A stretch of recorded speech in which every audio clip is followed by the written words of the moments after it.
আতঙ্ক সৃষ্টি হয়েছে। আতঙ্ক দূর করার দায়িত্ব হচ্ছে রাজ্য সরকারের, যারা মানুষ ভোট দিয়েছে একটা সরকারকে তৈরি করেছে মানুষের সুখ দুঃখে পাশে থাকবার জন্য, অভাব অভিযোগ শুনে সমাধান করার জন্য। এটা সরকারের কাজ। আজকে মানুষ আতঙ্কিত করছে কেন? মানুষকে আতঙ্কিত এই তৃণমূল কংগ্রেস করেছে, মানুষকে আতঙ্কিত এই রাজ্য সরকার করেছে। স্টেজে উঠে বড় বড় ভাষণ দিয়েছিল না যে এসআইআর হলে আমরা ঘেরাও করবো, এসআইআর হতে দেবো না, নো এসআইআর। তো আজকে কোথায় তারা?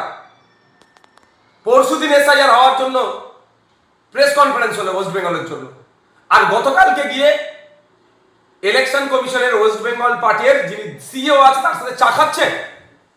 তার মিটিংয়ে যাচ্ছে কেন? মিটিংয়ে না গিয়ে তো ঘেরাও করতে পারতো।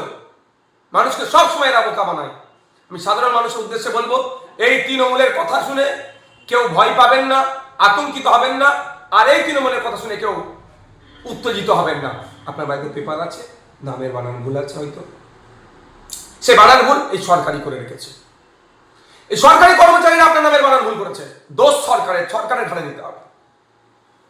সারনেম আগে পরে আছে। আমি একটা কথা বলি, আমার হিন্দু সমাজের মা বোন বিয়ের আগে একটা সারনেম থাকে, বিয়ের পরে শ্বশুর বাড়িতে গেলে সারনেম চেঞ্জ হবে। তাহলে তার ক্ষেত্রে কি হবে? সে ফেসাতে পারবে? তার ভোটাধিকার কাটতে পারবে? তার ভোটাধিকার আবার কেড়ে দেখুক, দেখি ইলেকশন কমিশন অফ ইন্ডিয়া, আমরা তার হয়ে লড়াই করবো। মাদ্রামি হচ্ছে, হবে নাকি এগুলোর জন্য? এগুলো মেনে নেওয়া যাবে না, কারণ এটা স্বাভাবিক নিয়মে। যখন বিয়ের আগে একটা সারনেম থাকে, বিয়ের পরে একটা সারনেম চেঞ্জ হয়ে যায়, তাহলে এক্ষেত্রে কি করবে? সে তাকে অবৈধ বলে দেবে। এই ধরনের বৈধ ভোটারদেরকে অবৈধ ঘোষণা করা যাবে না। যদি করে, আমি সামনে থেকে লড়াই করব। আমি সাধারণ মানুষকে বলবো, আপনারা উত্তেজিত হবেন না।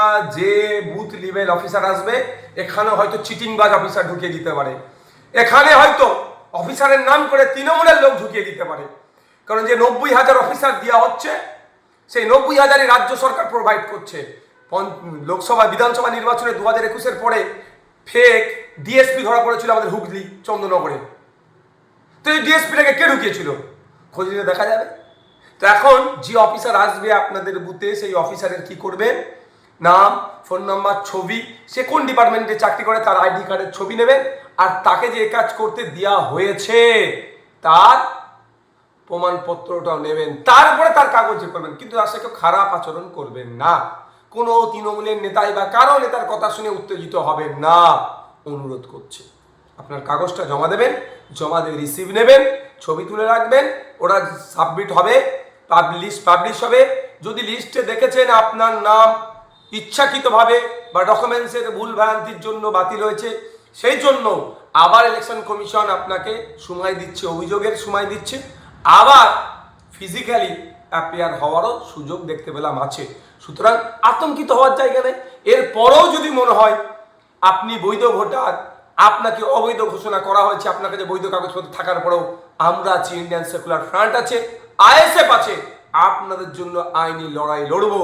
কোনো ভারতীয়কে অবৈধ ভোটার ঘোষণা করলে তার হয়ে আমরা লড়বার, যারা ঘোষণা করি তাদের বিরুদ্ধে লড়াই সংগ্রাম জারি থাকবে। সংবিধানের আর্টিকেল 326 কি বলছে? প্রত্যেকটা ভারতীয় 18 বছরের ঊর্ধ্বে হলে তার ভোটদানের স্বাধীনতা পাচ্ছে। আর ইসিআই যদি বিজেপির কথা শুনে বা বিএলও যদি বিজেপি তৃণমূল কারো কথা শুনে বৈধ ভোটারের নাম কাটি বাদ দিয়ে দেয়, আমরা কিন্তু আইনের মাধ্যমে জবাব দেব এবং জনগণকে নিয়ে গণতান্ত্রিক প্রক্রিয়ায় লড়াই সংগ্রাম জারি তৈরি করব। বাংলায় যেখানে এসআইআর এনআরসি নিয়ে ঠিক ভোটের আগে এই ধরনের জিনিসটা হচ্ছে, এটা এতদিন ধরে হয়নি কেন? বা ভোটের আগেই বা হচ্ছে কেন? এটার মধ্যে কি তৃণমূল বিজেপি কোনো ষড়যন্ত্র? দুটো দলই এটাকে ফায়দা নিতে চাইছে। মানুষকে বিভ্রান্ত করে, মানুষকে আতঙ্কিত করে, মানুষকে ভয় দেখিয়ে তৃণমূল আর বিজেপি মিলে বাংলার মানুষকে পেশাই করতে চাইছে, পেরেশানির মধ্যে রাখতে চাইছে। বাংলার মানুষকে বলবে এদের জবাব আপনারা দেবেন। 2021 সালে নির্বাচনের সময় সিএ এনআরসির গল্প শুনিয়েছিল, এগুলো হচ্ছে একটা ভোট ধরা কল। আর আজকের দিনে এই এসআইআর একটা ভোট ধরা কল। আর বিজেপি বলছে অত রোহিঙ্গাকে তাড়িয়ে দেবো, 1.5 কোটি রোহিঙ্গা নাকি পশ্চিমবাংলায় আছে। ভারত সরকারের দেওয়া তথ্যে সারা ভারতবর্ষে 40,000-এর একটু বেশি রোহিঙ্গা আছে, মানে 41,000-ও নয়। তার মধ্যে কাশ্মীর, হরিয়ানা, আপনার দিল্লি, অসম, ওয়েস্ট বেঙ্গল, এই কটা রাজ্যতে বলছে বেশি আছে। আমি গড় অ্যাভারেজ যদি ধরি তাহলে 8,000 করে আছে, কিন্তু গল্প শোনাচ্ছে 1.5 কোটি। মানে বোঝাতে চাইছে আমার নন মুসলিম ভাইদের সব মুসলমানদেরকে তাড়িয়ে দেওয়া হবে, মুসলিম ভাই নন মুসলিম ভাইদেরকে ভুল বোঝাচ্ছে। কিন্তু দেখুন এখন পর্যন্ত যে ঘটনাটা পেয়েছি কতটা সত্যতা আমি জানি না, যে একজন সুসাইড করেছেন এনআরসির ভয়ে, তারপরে এসআইআর যখন ঘাড়ে চেপে বসছে সুসাইড করেছেন। তো তাহলে বলুন তাহলে আতঙ্কিত কে হচ্ছে, কে মারা গেল? হিন্দু মুসলমানটা আমার কাছে বড় কথা নয়, আমার কাছে কথা হচ্ছে মানুষ কেন আতঙ্কিত করা হচ্ছে, কেন মানুষকে সহজ সরলভাবে বুঝিয়ে বলা হোক না যে আপনার এই ডকুমেন্টস লাগবে, এই 11টি ডকুমেন্টসের মধ্যে কোনো একটি ডকুমেন্টস থাকলেই আপনার বৈধ ভোটার হিসাবে আপনাকে পরিগণিত করা হবে। আর এইগুলোর পরেও যদি কেউ অবৈধ ঘোষণা করে তার জন্য আইনি চ্যালেঞ্জ করার জায়গা আছে। সহজভাবে বললে মানুষ তো বিতস্ত তো কম হবে। বা এমন এক ক্ষেত্রে অনাথদের ক্ষেত্রে, যা পরিযায়ী শ্রমিক আছে ভিন্ন জায়গায় কাজ করছে তাদের জন্য অনলাইনের কথা বলা হচ্ছে, অনাথদের ক্ষেত্রে আলাদা অপশান, এইগুলো আজগুলো বুঝিয়ে বলছে না কেন, শুধু আতঙ্কিত করছে। আমি সাধারণ মানুষকে বলবো আমরা ভারতীয়, আমাদের আতঙ্কিত হওয়ার দরকার নাই। আমাদের ভোটে যারা মন্ত্রী হয়ে বসে আছেন, আমাদের ভোটে যারা মুখ্যমন্ত্রী প্রধানমন্ত্রী হয়েছেন, আমরা যদি অবৈধ ভোটার হয় তাহলে ওরা অবৈধ, ভয় পাবেন কেন? আর আমার নামের বানান ভুল সরকার করেছে, আপনার নামের সারনেম আগে পড়ে সরকার করেছে, মানে সরকারি কর্মচারী তো দিয়েছে, ওই সরকারি কর্মচারীকে আপনার ট্যাক্সের টাকা দিয়ে মাইনে দিচ্ছে সরকার, তা ঠিক করে দেবে দৌড়াই। এটা পাগলামি করলে পাগলামির জবাব জনগণকে দিয়ে দেবো, সামনে থেকে আমি লড়াই করবো। কোনো অবৈধ ভোটারকে অবৈধ ঘোষণা করলে ছেড়ে কথা হবে না, আইনি লড়াই হবে, মাঠে ময়দানে গণতান্ত্রিক প্রক্রিয়ায় লড়াই হবে। গতকাল সর্বদলীয় বৈঠক যে অনুষ্ঠিত হলো কমিশনের তরফ থেকে, এটা কি চায় পে আড্ডার মধ্যে কি কোনো ষড়যন্ত্র দেখছেন? দেখুন আমি বলতে পারবো না কি আলোচনা হয়েছে, আমি শুধু এতটুকু বলতে পারি তৃণমূলের নিয়ে আমার শুধু হাসি লাগছে। এরা মানে এদের কত রকম ফেস, কত রকম এরা কথা বলে। এরা গল্প শুনিয়েছিল স্টেজ থেকে, এদের নেতারা বলেছিল এসআইআর হবে না, নো এসআইআর হলে ঘেরাও হবে, অনেক গল্প শোনাল। এসআইআর ঘোষণা হয়ে গেল, তারপর দিনে এদের দরকার ছিল এসআইআর তাহলে ইলেকশন কমিশন অফ ইন্ডিয়ার সিইওর অফিস কলকাতাতে ঘেরাও করা, ওদের কথা অনুযায়ী ঘেরাও করা। তার পরিবর্তে সিইও ঢাকার মিটিংয়ে গিয়ে হাজির হচ্ছে, মানে চা খাচ্ছে। তাহলে বাংলার মানুষকে এরা কত গোমরা বানাচ্ছে, বোকা বানাচ্ছে। বাংলার মানুষকে বলবে এদের পাল্লায় পড়বেন না, এই বিজেপি তৃণমূলের পাল্লায় আপনারা পড়বেন না। 1.5 কোটির স্বপ্ন দেখাচ্ছে, আপনি ভাবছেন আপনার কাগজটা আপনি ঠিক করুন। আর তৃণমূলের কথায় যারা ভাবছেন যে ঘেরাও করবে আমার এ হবে না, তাকেও বলো আপনার কাগজটা আপনি ঠিক করুন। সবার বাড়িতে কাগজ আছে, কাগজটা শুধু বানান ভুল টুল আছে, এটা ঠিক করুন। কোনো নেতা খাতাকে তেল লাগাতে হবে না আপনার কাগজের জন্য। আপনার বাড়িতে একবার নয় 3 বার যাবে, একাধিকবার বুথ লেভেল অফিসার যাবে। সুতরাং আপনার কাগজ আপনি ঠিক করুন, কাউকে লাগবে না আপনার জন্য। এই যে আপনি পরের মুখাপেক্ষি হয়ে যাচ্ছেন না, এই সুযোগটাই কাজে লাগাচ্ছে আপনাকে ভুল বোঝানোর জন্য। আপনার বাড়িতে কাগজ আছে, কাগজটা ঠিক করুন। বানানগুলো ওই সরকারি কর্মচারী ভুল করেছে, যে আসবে বলবেন এটা সরকারি কাগজ হান না, তাই বানান ভুল হয়েছে, আমাকে সরকারি বানানটা ভুল দিয়েছে, এটাকে তোমাকে গ্রহণ করতে হবে। আর নালে বলে এই সরকারি কাগজটা ভুল, লিখে স্টাম্প মেরে দাও একদম।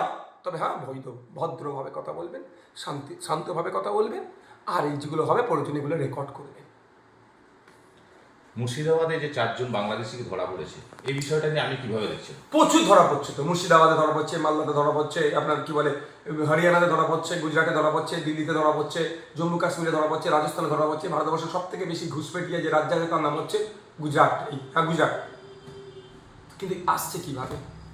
জমিতে তো চাষ হয়ে যাচ্ছে না, জমিতে তো চাষ হচ্ছে না, ধান চাষের মধ্যে বীজ লাগিয়েছে, ফুটে গেল, ধান হয়ে গেল। বা হেলিকপ্টার করে ওপর থেকে এসে পড়ছে না তো, বর্ডার পার হয়ে আসছে তো। বর্ডারের সুরক্ষা করার দায়িত্ব কার? সেন্ট্রাল গভর্নমেন্টের, হোম মিনিস্ট্রির দায়িত্ব। তাহলে অমিত শাহ আজ ব্যর্থ হচ্ছে নাকি? 1 নম্বর কথা। দ্বিতীয় কথা হচ্ছে বাংলাদেশ, পশ্চিমবাংলার বাংলাদেশ 2200 কিলোমিটার বর্ডার আমাদের এখানে আছে, তার মধ্যে প্রায় এখনো 600-700 কিলোমিটার এখন এখানে ফেন্সিং করা হয়নি। এই দায়ভার রাজ্য সরকারকে নিতে হবে, কেন্দ্রীয় সরকারকে নিতে হবে। শুধু দায়িত্বটা তিনি করছে। আমাদের নিরাপত্তার প্রশ্ন, আমার দেশ সবার আগে, দেশের নিরাপত্তা সবার আগে, তার কেন্দ্র সরকার, তারপরে রাজ্য সরকার। কিন্তু এরা 2 সরকার মিলে বাংলার মানুষকে, দেশের মানুষকে ভুল বোঝাচ্ছে আর কাঁটাতার পাড়িয়ে চলে আসছে। এগুলো না হয় আমি আশা করব দেশের স্বার্থে, দেশের নিরাপত্তার স্বার্থে, দেশের সুরক্ষার স্বার্থে, দেশের নাগরিকের স্বার্থে পশ্চিমবাংলা সরকার, ভারত সরকার বসে এই যে কাঁটাতারের এখনো দেওয়া বাকি আছে, দ্রুততার সাথে ওই কাঁটাতারের ব্যবস্থা করা হোক। আর একটা কথা, এখন উন্নত মানের সময়, এখন টেকনোলজি কত আপডেটেড, এখন ক্যামেরা, স্যাটেলাইট, ড্রোন ক্যামেরা এগুলো ইস্তেমাল করছে না কেন? গল্প শোনানো হচ্ছে।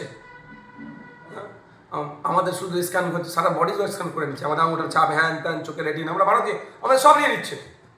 আর অন্য দেশ থেকে যদি কেউ না চলে আসে তার জন্য ড্রোন ক্যামেরা থেকে শুরু করে এইচডি ক্যামেরা, এখন ভালো ভালো সব ক্যামেরা, প্রচুর জুম থেকে শুরু করে কোয়ালিটি সম্পূর্ণ ক্যামেরা বেরিয়ে গেছে, সেগুলো বর্ডারে কেন লাগানো হচ্ছে না? তার মনিটরিং কেন করা হচ্ছে না? আর শুধু গল্প শোনানো হচ্ছে, রাজনীতি হচ্ছে, এগুলো নেই, এগুলো হওয়া উচিত নয়। বিরোধী দলনেতা এখনই এসআইআর নিয়ে তিনি বলছেন যে 1 লাখ উড়ে গেছে, এটার মধ্যে কি কোনো যৌক্তিকতা? বিজেপি আর তৃণমূল মিলে বাংলার মানুষকে বোকা বানাচ্ছে। সামনে 2026-এ নির্বাচনী বৈতরণী পার করবে এরা, এই সেই চক্রান্ত আছে। 2021-এ নির্বাচনী বৈতরণী এরা দুই দল মিলে পার করেছিল, এনআরসি, সিএ, কাউকে দেশ থেকে তাড়িয়ে দেবে, কাউকে নাকি নাগরিকত্ব দেবে। তো কতজনকে দেশ থেকে তাড়িয়েছে আর কতজনকে নাগরিকত্ব দিয়েছে এই 5 বছর 4 বছরের মধ্যে, সেটা বিরোধী দলনেতা একবার জানায়। এখন এটা ভোট ধরা কল হিসাবে এসআইআর কে ব্যবহার করছে, জন্য ভয় দেখাচ্ছে। এখন এসআইআর শুরুই হলো না, মানে শুরু মিনস বাড়ি বাড়িতে গিয়ে সার্ভে হলো না, 1 লাখ বাদ পড়ে গেল, কিসের ভিত্তিতে বলছে?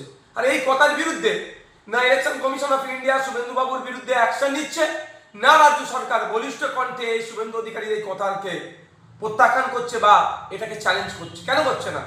রাজ্য সরকার তো মজা নিচ্ছে যে শুভেন্দু বাবু যত ভয় দেখাবে, মুসলমানদের বেশি ভয় দেখাচ্ছে শুভেন্দু বাবু, তত মুসলমানরা তৃণমূলের পকেটে ঢুকবে। আর তৃণমূলের পকেটে ঢোকা মানে ভোটটা সেই দুটো শুরু আলাদা, বিজেপি আর তৃণমূল দুটো আলাদা শুরু, গোডাউন হচ্ছে এক জায়গায়, হচ্ছে আরএসএস, সেই ভোটটা ঘুরে আরএসএস এর ঝুলিতে পড়বে। এই তো চক্রান্ত।